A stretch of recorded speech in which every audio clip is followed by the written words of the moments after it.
नमस्कार, मैं शिवानी पुंडीर सरस्वती शिशु मंदिर Saket junior high school Muzaffarnagar से इस YouTube चैनल में आप सभी का स्वागत है। हम सभी को अपनी आज़ादी बहुत अच्छी लगती है। हम अपने घर में किसी भी तरह का किसी का भी अंकुश बर्दाश्त नहीं करते हैं। यदि कोई हमारे घर में आ जाए और वो अपना अधिकार जमाने लगे या वो हम पर किसी भी तरह का दबाव बनाने लगे कि आपको ऐसा काम करना है, ये नहीं करना है, वो करना है, तो हमें वो चीज़ें अच्छी नहीं लगती हैं।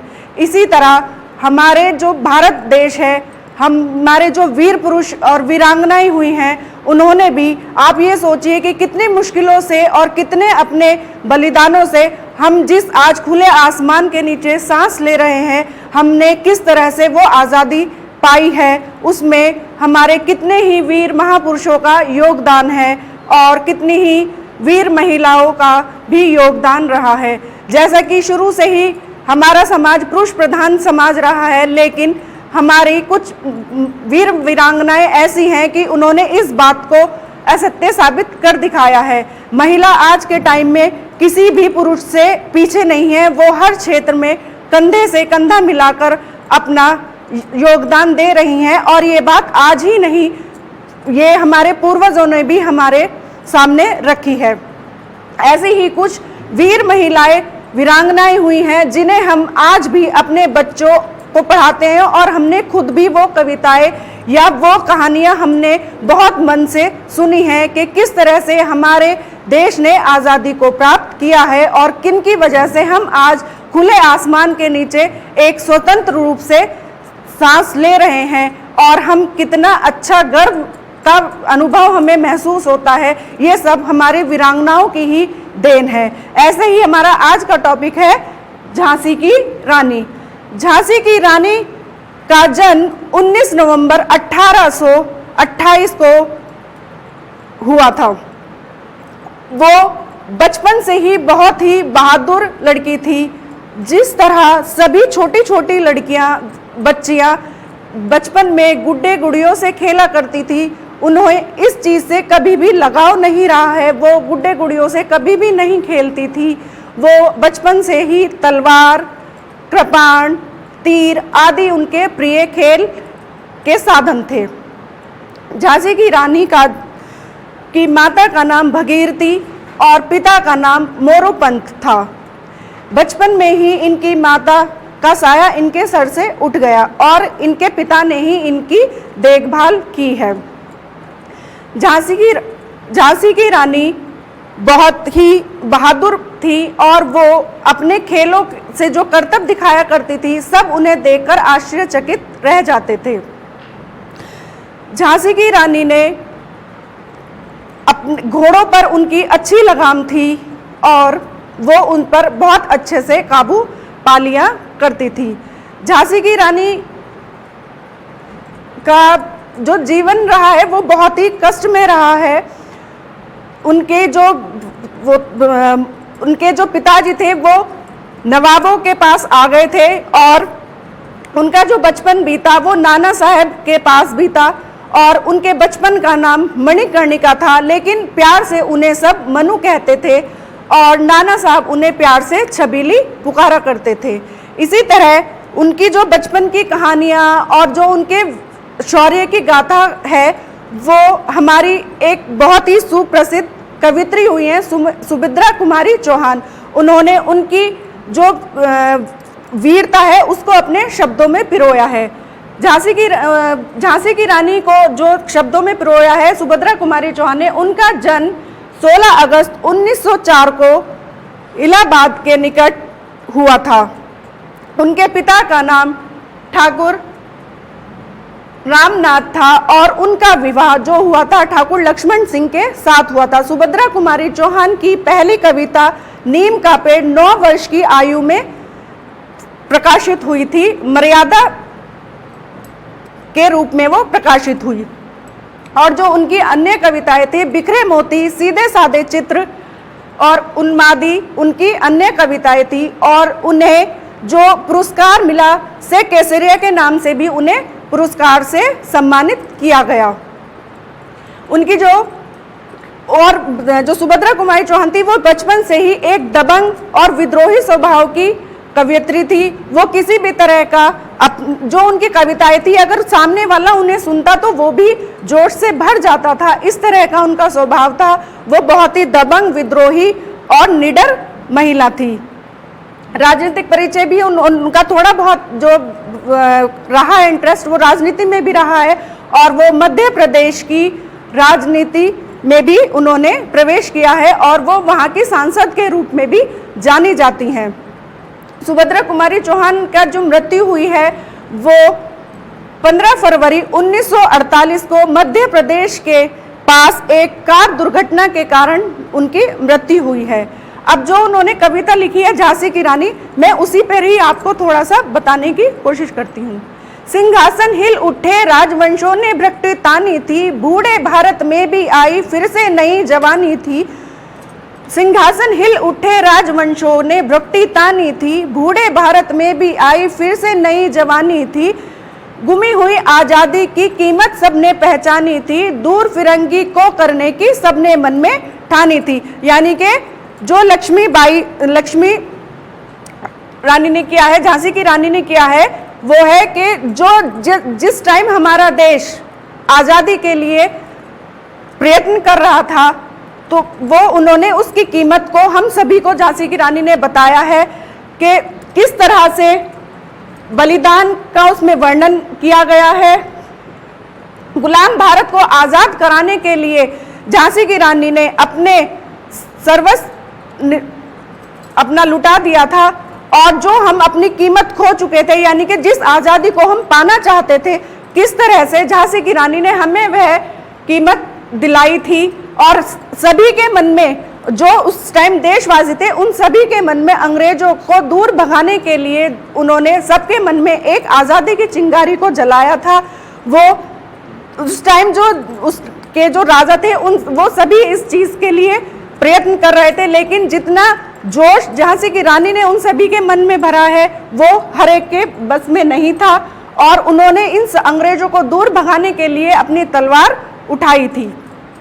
चमक उठी सन 57 में वह तलवार पुरानी थी, बुंदेलो हर बोलो के मुंह सुनी हमने कहानी थी, खूब लड़ी मर्दानी वह तो झांसी वाली रानी थी।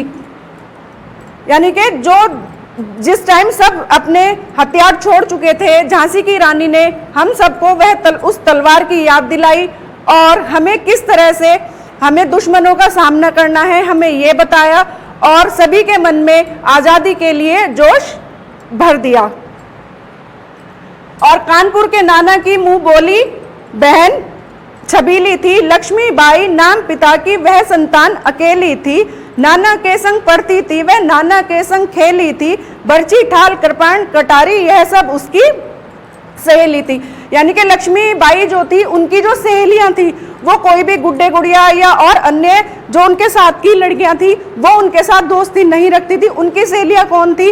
बर्छी, कृपाण, तलवार, तीर, वो सब उनकी प्रिय सहेलियां थी। और नाना साहब जो कि उन्हें प्यार से क्या बुलाते थे, नाना साहब, कानपुर के नाना साहब बचपन से ही रानी लक्ष्मी की प्रतिभा को देख लिया था उन्होंने और वो उन्हें प्यार से छबीली कहकर बुलाते थे। और उनके जो रानी लक्ष्मीबाई थी वो अपने माता पिता की अकेली संतान थी, उनके कोई और भाई बहन नहीं था। नाना के संग पढ़ती, वो नाना के संग ही पढ़ती थी और उन्हीं के साथ वो खेला करती थी। जिस तरह नाना साहब ने शास्त्रों की विद्या ली है, युद्ध में जाने की विद्या ली है, उसी तरह वो ही विद्या रानी लक्ष्मीबाई ने भी ली थी।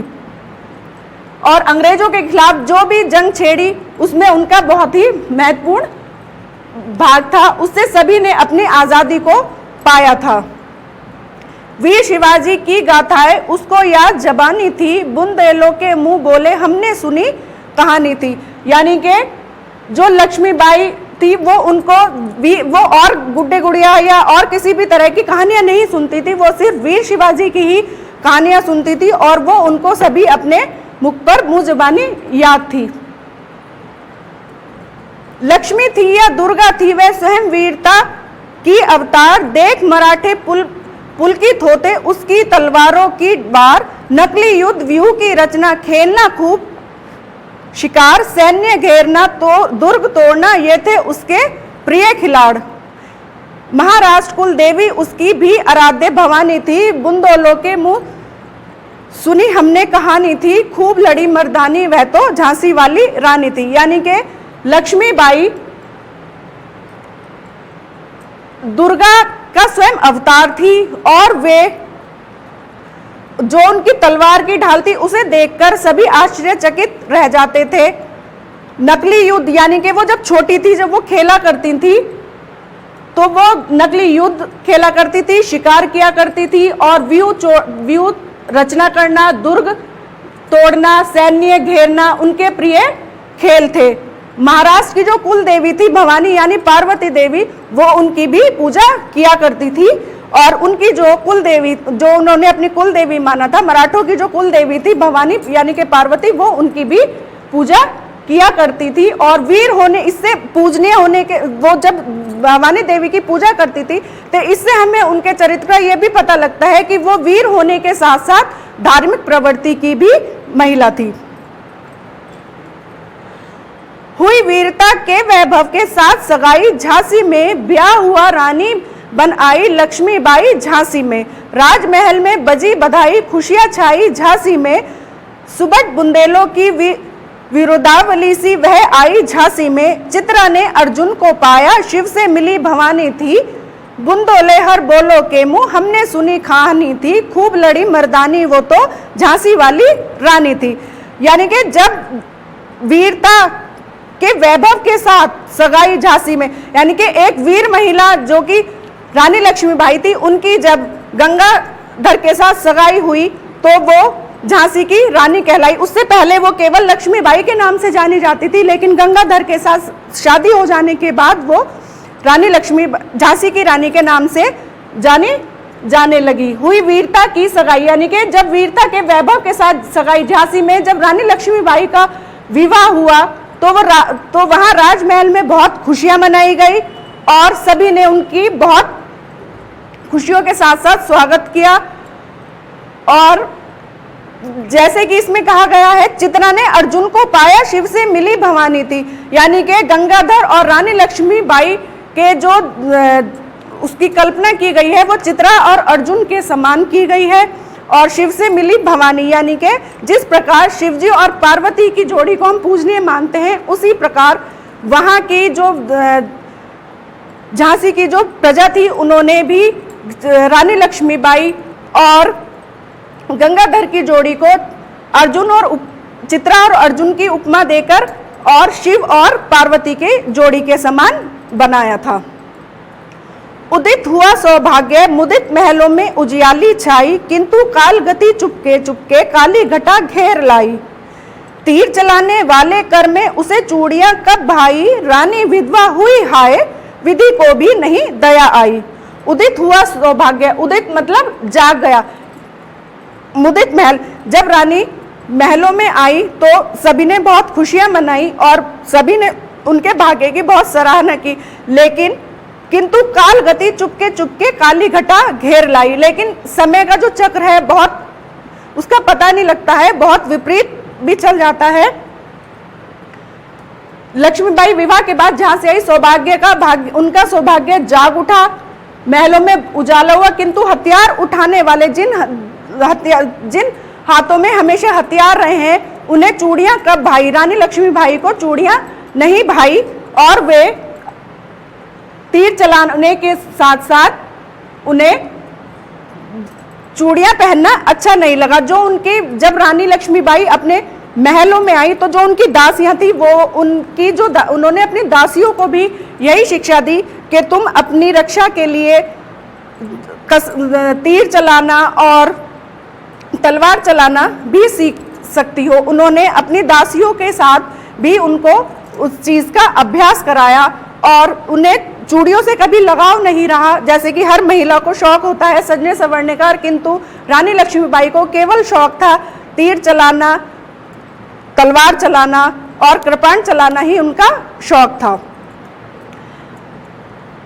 तीर चलाने वालों को चूड़ियां कब भाई, यानी कि राजा जी बीमार हुए और उनकी मृत्यु हो गई और जो चूड़ियों वाले हाथ थे उनमें पहले की तरह ही तीर आ गए और वो तलवार चलाने लगी।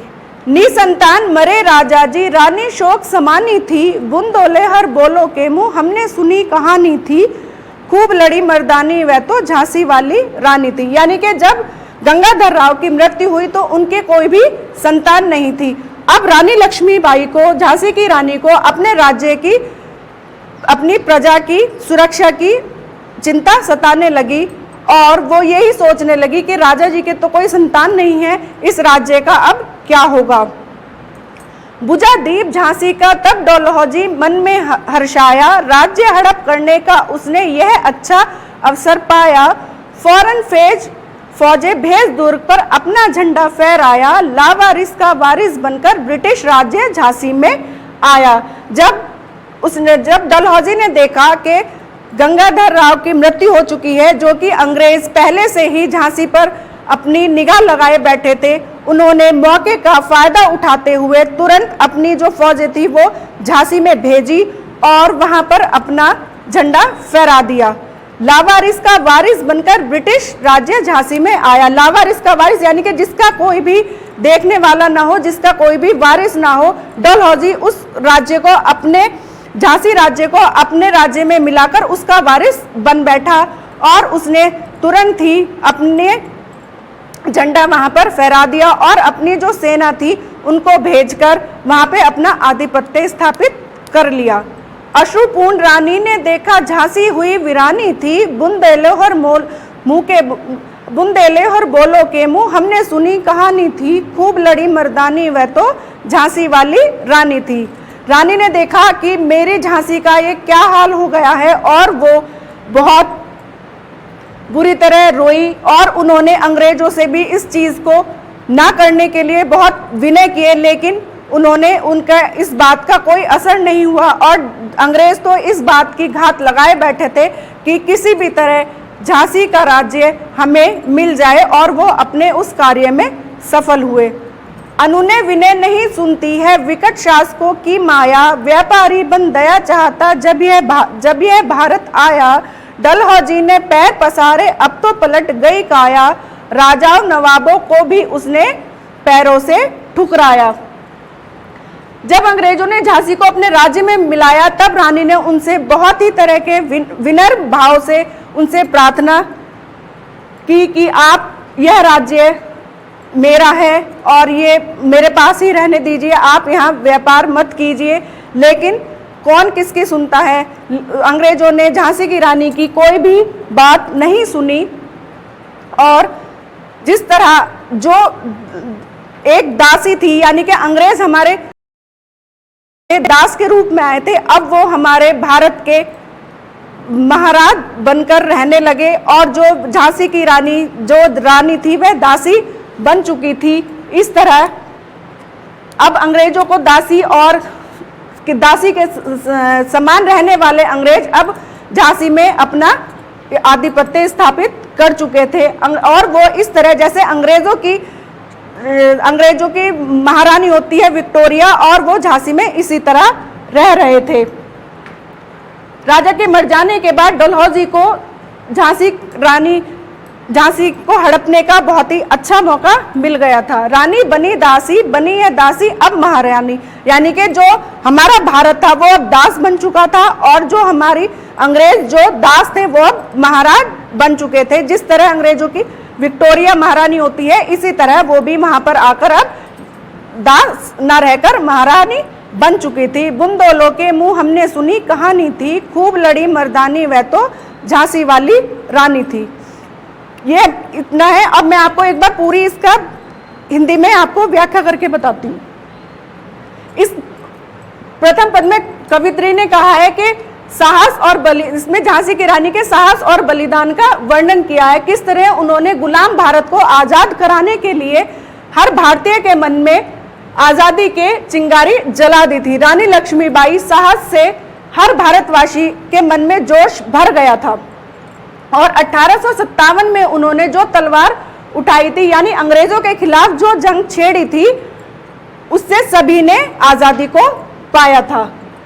फिर एक कानपुर के नाना मुंह बोली बहन छबीली। जो कानपुर के नाना साहब थे वो बचपन से ही रानी लक्ष्मीबाई को छबीली कहकर पुकारते थे और उनकी अद्भुत प्रतिभा से प्रभावित होकर उन्हें रानी लक्ष्मीबाई को अपनी मुंह बोली बहन बना लिया था।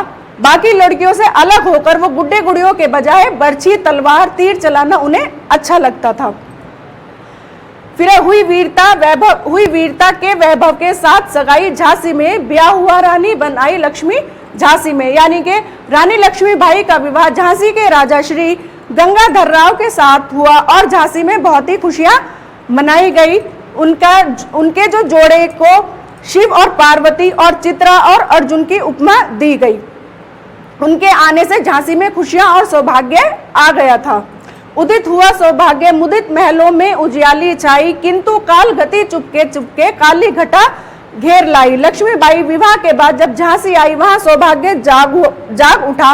महलों में सभी ने खुशियां मनाई, किंतु हथियार उठाने वाले हाथों को चूड़ियां कब भाई, भाग्य को तीर चलाने वाले हाथों को चूड़ियां नहीं भाई। और रानी विधवा हो गई। भाग्य की भी उन पर, भाग्य यानी कि जो उनका भाग्य था, जो उनका कर्म था, वो उस पर भी उनको दया नहीं आई। राजा गंगाधर निसंतान ही मर गए और झांसी में शोक आ गया। उसके बाद बुझा दीप झांसी का, तब दौलत जी मन हर्ष आया। हड़प करने उसने ये अच्छा अवसर पाया। फौरन फेजे भेज दुर्ग पर अपना झंडा फहराया। लावारिस का वारिस बनकर ब्रिटिश झांसी में आया। यानी कि राजा के मर जाने के बाद, श्री गंगाधर राव के मर जाने के बाद डलहौजी बहुत प्रसन्न हुआ और उसने झांसी को हड़पने के लिए फौरन अपनी सेनाएं भेजकर अपना झंडा झांसी पर लहरा दिया और वह वीरान, जिसका कोई वारिस नहीं था, वीरान झांसी का वारिस बनकर ब्रिटिश राज्य का मालिक बन गया। और रानी ने आंसू भरकर अपनी उजड़ती हुई झांसी को देखा। अनुनय विनय नहीं सुनती है विकट शासकों की माया, व्यापारी बन दया चाहता जब वह भारत आया। डलहौजी ने पैर पसारे अब तो पलट गई काया। जब अंग्रेजों ने झांसी में अपने राज्य को मिलाया तब उनसे उनके तरह तरह के झांसी की रानी ने विनम्र प्रार्थनाएं की, परंतु वह सब बेकार रही और अंग्रेज भारत में साधारण व्यापारी की तरह आए थे और वो आज वहाँ के मालिक बन चुके थे। और अब जिस तरह से रानी ने बहुत अब उनसे विनय प्रार्थनाएं की, लेकिन अंग्रेजों ने सब वो प्रार्थनाएं ठुकरा दी और दासी के और जो आज भारत, जो उस टाइम भारत था, वो अंग्रेजों के सामने दासी के समान रहने लगा और अंग्रेज शासन विक्टोरिया के समान हमारे देश में महारानी बनकर रहने लगे। अब इसमें जो कुछ कठिन शब्द आए हैं वो है भ्रुकटी। सबसे पहली लाइन में ही आया था, सिंहासन हिल उठे राजवंशों ने भ्रुकटी तानी थी। भ्रुकटी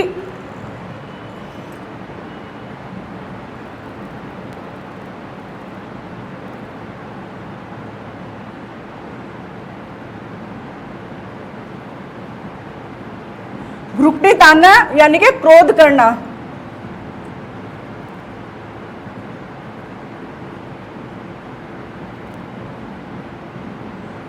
रानी ने जब अपने क्रोध करने से मतलब है, जब रानी ने अपने राज्य को देखा कि वो उसका कोई भी वारिस नहीं है और वो एक दासी के समान रह रही है, तो रानी को इस चीज का बहुत दुख हुआ और उनकी भ्रुकटियां तन गई और उन्हें बहुत क्रोध आया। उसके बाद आता है इसमें गुम हुई।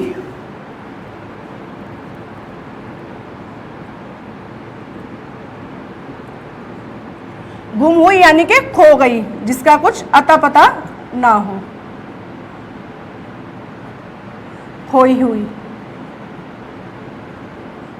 फिर आता है इसमें कृपाण। रानी को जो खेलने के शौक थे वो किससे खेला करती थी? कृपाण, तीर, तलवार। कृपाण मीन्स तलवार, यानी कि तलवार। उसके बाद अवतार। अवतार का होता है विशेष रूप से जन्म लिया हुआ।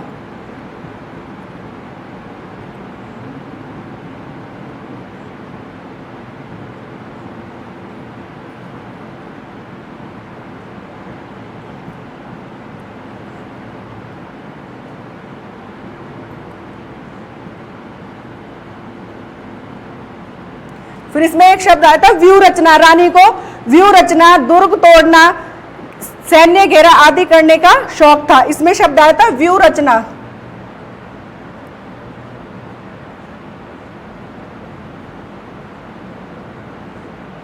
व्यू रचना मीन्स मोर्चा बनाना।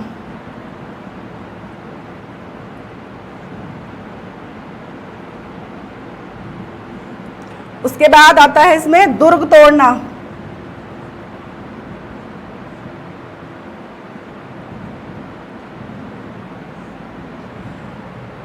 यानी कि किला तोड़ना।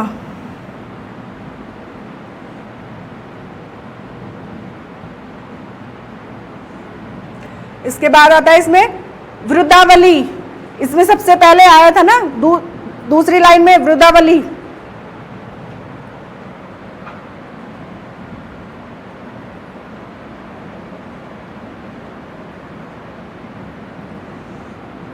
वृद्धावली का है प्रशंसा की कहानी।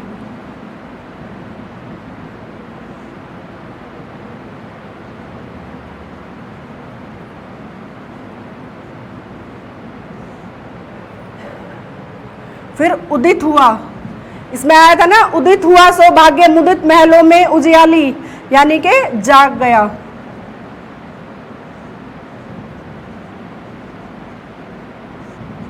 उदित हुआ यानी कि जगा हुआ। मुदित, मुदित यानी कि प्रश्न, खुश होना किसी बात को लेकर।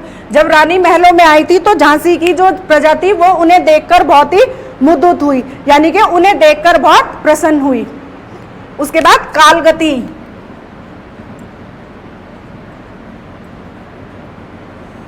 कालगति यानी कि मृत्यु की चाल।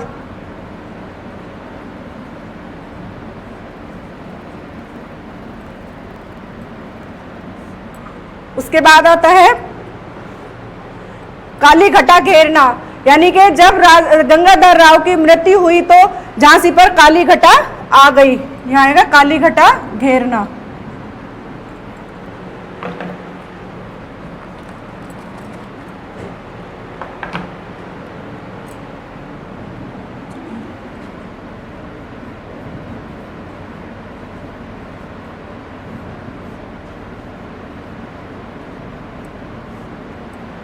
यानी कि मुसीबत आना।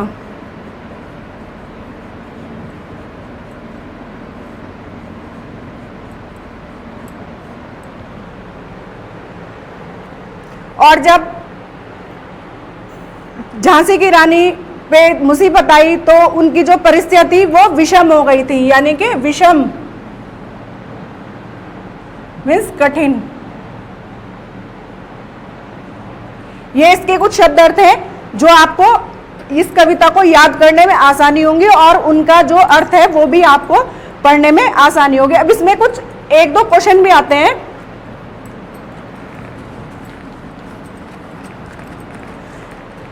इसमें मन में उठता है ना कि हम इसमें प्रश्न भी कर सकते हैं। तो इसमें सबसे जो झांसी की रानी थे उन्हें एक पुरुष के समान उपमा क्यों दी गई, उन्हें मर्दानी क्यों कहा गया? सुभद्रा, इसमें प्रश्न हम ये कर सकते हैं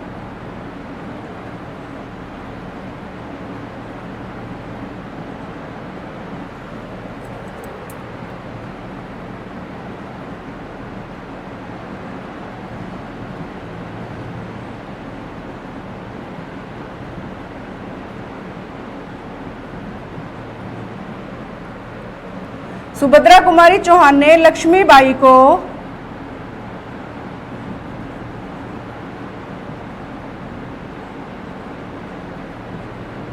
मर्दानी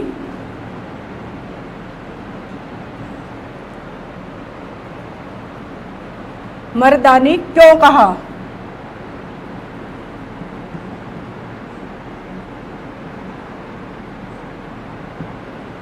इसका उत्तर है झांसी की रानी ने युद्ध में अंग्रेजों के दांत खट्टे कर दिए थे और वो एक पुरुष के समान लड़ी। उनमें जो बल था और उनका जो साहस था, उनका जो शौर्य था, वो किसी भी परिचय का मोहताज नहीं था, वो उन्हें किसी भी तरह के अपना ये बताने की जरूरत नहीं थी कि मैं कौन हूं, और इसीलिए सुभद्रा कुमारी चौहान ने उन्हें मर्दानी की उपमा दी। झांसी युद्ध में अंग्रेजों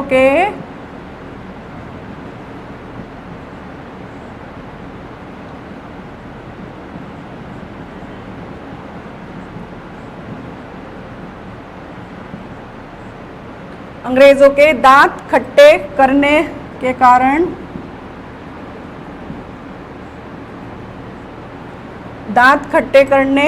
व उनके साहस, शौर्य, वीरता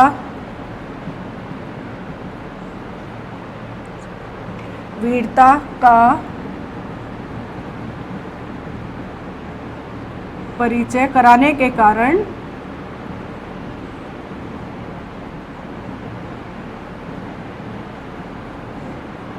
सुभद्रा कुमारी चौहान ने रानी लक्ष्मीबाई के जो युद्ध में अंग्रेजों के दांत खट्टे कर दिए, उसके साहस, शौर्य और वीरता का परिचय कराने के कारण उन्हें मर्दानी की उपमा दी है। इसमें इस जो झांसी की रानी की कविता है, इसमें किस दौर की बात कही है?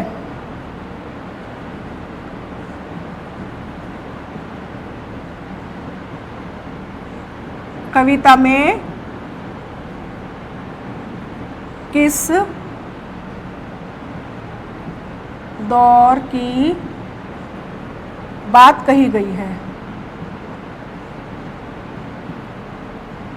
कही गई है।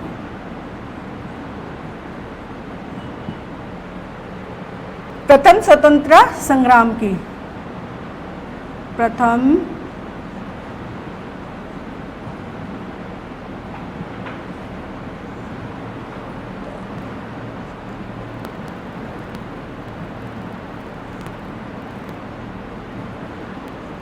उसके बाद है बचपन की रानी लक्ष्मीबाई की सहेलियां कौन कौन थी? वैसे तो वो गुड्डे गुड़िया और खेल खिलौने से नहीं खेलती थी, लेकिन वो जो जिन बहनों के साथ या जिन बच्चियों के साथ खेलती थी उनका नाम पूछा है इसमें, ठीक है।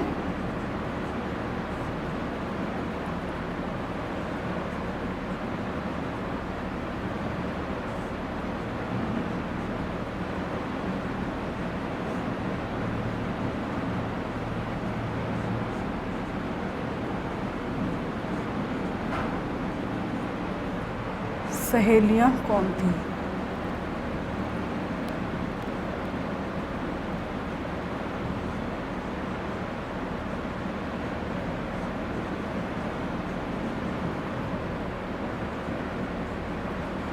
वो किसके साथ खेलती थी? ढाल, कृपाण, कटार, तलवार। ये उनकी बचपन की सहेलियां थी। ये आपको क्वेश्चन आंसर इस पार्ट को याद करने में भी, इस कविता को याद करने में भी आसानी होगी, और ये शब्दार्थ है, इससे आप अच्छे से ये कविता याद कर सकते हैं। Thank you.